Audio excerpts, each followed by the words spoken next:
福利院瘫痪20年的女人离奇死亡。结果在机缘巧合下，她不仅死而复生，竟然还获得了上天恩赐的无上力量。而从那以后，她经常能看到邪恶之人散发出的红色迷雾。猥琐大叔跟踪醉酒女郎进了小巷，艾娃正义之心泛滥，决定跟上去阻止。可他万万没有想到，转眼间形势逆转，一群女人突然出现，不仅打劫了猥琐大叔，就连艾娃也受到牵连。此时的他就好比东郭先生，幸亏艾娃拥有自愈能力，恢复如初后，他满身是血的找到自己的损友，但他不知道之前萨尔维已经警告过他，如今损友看见艾娃就如瘟神一样，唯恐避之不及。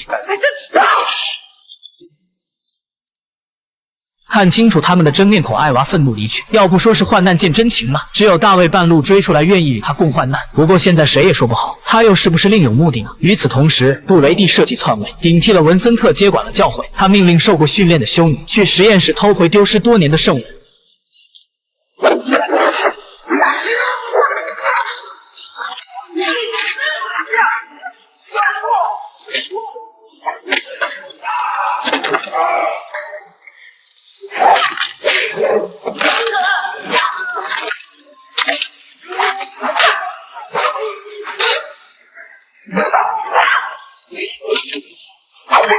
艾娃和大卫准备搭船离开这里，马上要登船前，艾娃突然恢复了记忆。当初她不是自杀，是被福利院的嬷嬷注射了安乐死。想到这些，她担心起了同屋的小男孩，于是她不顾一切的跑去救人。果真一切都如她猜想的那样，嬷嬷正在给室友注射药剂。艾娃的突然出现，嬷嬷还以为自己见了鬼呢，吓得她紧握着胸前的十字架项链。同时，她也承认自己残害儿童的事，但她却说这是在积德行善，让他们这些没有依靠的残疾孩子解脱。之后，她趁艾娃不注意，将手中的针管扎在她的肩上。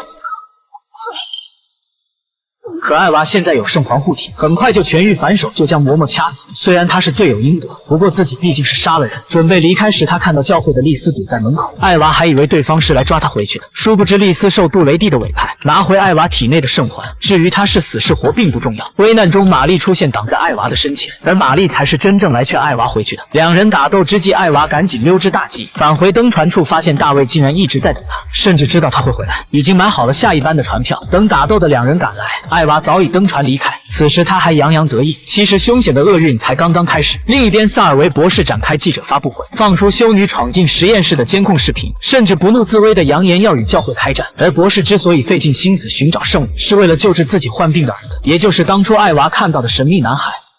They talk to the angels. What they say.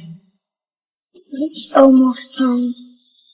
拿到圣物的杜雷蒂马上要将东西送去总部邀功，但文森特却极力反对，说眼下应该先找回圣环，再讨论其他。而此时在杜雷蒂的眼中，只考虑自己未来的锦绣前程，何况文森特现在已经是自己的下属。见对方没有采纳自己的建议，文森特转头就将圣物押送的路线告诉给了萨尔维博士，条件是他不能再打艾娃的主意，因为艾娃有更重要的使命，未来他要对抗来自地狱的魔龙。虽然博士不相信地狱的传说，但他还是答应了交换条件。要说文森特还真是个乌鸦嘴，在两个修女追上艾娃的同时，魔龙果真出现了。